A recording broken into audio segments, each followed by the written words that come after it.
afternoon. So, Barry, you're last. Probably with your CB, you've never been last in your life. When I think of Barry, I think of somebody who's very calm, very poised, very thoughtful. But there's a lot behind that very nice smile. I've only gotten to know Barry a little bit in the last few years. We've known each other for a really long time, but hadn't worked together. So let me tell you a little bit about Barry. Barry's been in the industry a very long time. He started off at Eli Lilly, and he spent about 2 decades, sounds like a really long time, but working in a variety of different areas. And unlike some people who sort of stayed in the same stream in sales or marketing, Barry did a little bit of everything. So I don't know if that's because you couldn't find your niche or you just wanted to spread yourself around a bit. So Barry's done everything from HR, business development, finance, supply chain, marketing. He's been CEO of 3 very successful organizations in Canada, from Taro to Teva, and now with Maris Labs. We're very happy that he's now leading Maris Labs. And although he's been very successful, a lot of people may not know Barry's background. Barry, at a very young age, the age of 17, was orphaned, and with difficult circumstances, not only had to look after himself, but also his older brother who has special needs. And when you read that in the brochure today and you just kind of glance through it, you kind of, you think, yeah, that's tough. But I would just ask you to take a minute, for those of you who have children, and really reflect what that means. Because I think about my children who are now young adults, and I think if they had to, manage all of that without the support of parents, that's really tough. When you think about all of the milestones and all of the emotional and financial support that we need and provide for our children. So he managed all that success without that support, which I think is incredibly impressive. The other thing about Barry is he's got, I guess you would say long, I don't know what the right term is, but he sticks with it. He's been with his wife Linda for 42 years, which is a really long time. So you either started in kindergarten together, or you're younger than you look, or older than you look, sorry, I had that backwards. Barry has, as a result of that, and Linda, who also lost family members at a young age, really devoted a big part of his life to giving back. So in addition to being very successful with a very demanding career, he spent an enormous amount of time giving back to the community. And I'd just like to talk about a couple of examples. One is his support for the Childhood Cancer Foundation, which is an organization that supports childhood cancer research, as well as supports survivors of childhood cancer with university scholarships. This year, he volunteered as a group leader at Camp Aaron in Toronto, which is a summer camp for children who've experienced loss of an immediate family member. He's also volunteered as session instructor at the Havta Street Academy, which is a program supporting young adults on essential skills and for those who are at risk.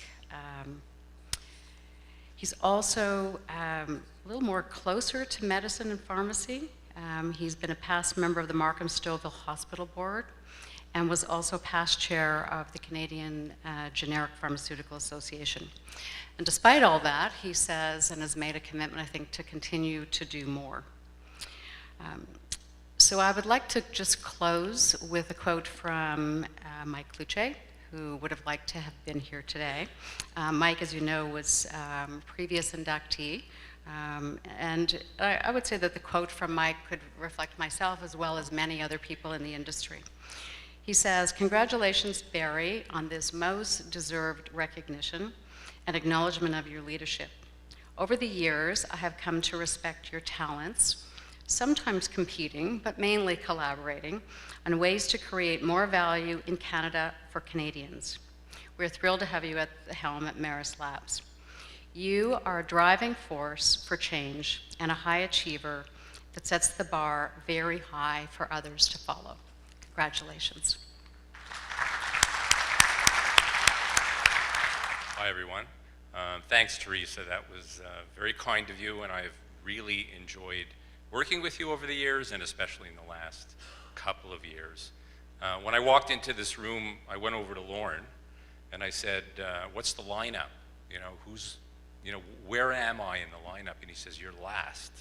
So then the first thing that came into my mind is, okay, Mitch has to stay, my wife has to stay, Teresa has to stay, Lauren has to stay, so there'd be 5 people in the room.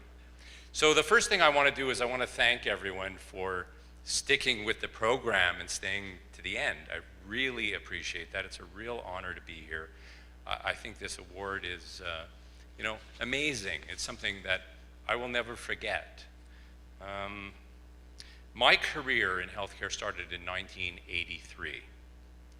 After 3 years at Deloitte, I decided to leave the thrilling, action-packed life of being an auditor at a public accounting firm to go into an industry where I could directly contribute to a growing business. I was lucky enough to have 2 offers at the same time to weigh.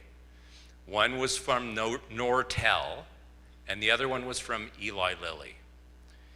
So looking back, I'm pretty confident that I made the right decision, since Nortel has gone bankrupt and Lilly is still thriving. Lilly University, as I call it, provided me with 17 years of comprehensive training. I learned teamwork, discipline, ethical decision-making. I learned all aspects of the business, as Teresa said, from HR to supply chain to marketing to BD to sales management. As I was working at Lilly for those 17 years, it always amazed me that I got, I think, the best education I possibly could have got. And at the same time, they paid me for that, which was an additional bonus. In the mid-90s at Lilly, I helped to orchestrate the first high-profile authorized generic deal in Canada with Prozac. Lilly and Pharmascience in partnership, we really broke new ground in Canada. Then I spent 11 years at Teva, sort of a boot camp for pharmaceutical street fighters. What did I learn at Teva? I learned about taking risks, quick decision-making, bold moves, cost management, and chutzpah. I don't know if you all know what that means, chutzpah. But I think there's no company that has more chutzpah in the world than Teva Pharmaceuticals. Now at Maris Labs, a TSX-listed company, I try to apply the skills I've learned over the last 30-plus years to build a small spec pharma company to a higher level of success. Positively impacting patient care and patients is really why I chose this business in the first place. And I really can't think of a better career that I could have chosen. In addition to a rewarding pharmaceutical career and focusing on my family, which, by the way, has always been my priority number 1, I try to devote quality time to help others in the community, working with kids with cancer, homeless people, kids suffering from grief, and mentoring youth and young adults has really been an amazingly gratifying experience. So today I'm honored to be recognized with the Phil Diamond Award. I certainly appreciate it.